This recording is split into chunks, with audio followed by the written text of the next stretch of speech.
Dans les décombres de cette maison, les secouristes viennent d'extraire le corps d'une femme tuée dans une frappe russe pendant la nuit.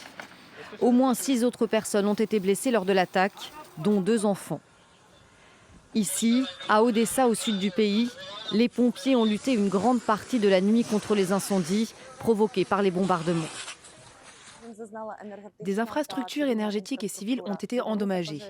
Des incendies se sont déclarés et les secouristes ont dû intervenir sur plusieurs sites, notamment dans une station-service et dans un entrepôt de pneus. Les habitants de cet immeuble touché par un drone ont eu très peur, même si aucune victime n'est à déplorer.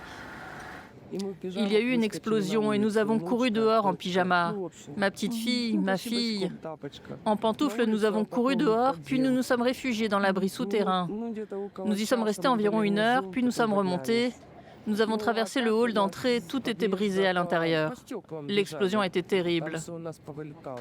Des frappes menées dans plusieurs endroits du pays, juste avant l'ouverture des pourparlers de Genève. Selon Kiev, la Russie a lancé 29 missiles et 396 drones sur l'Ukraine dans la nuit de lundi à mardi. La diplomatie ukrainienne a dénoncé un mépris pour les efforts de paix.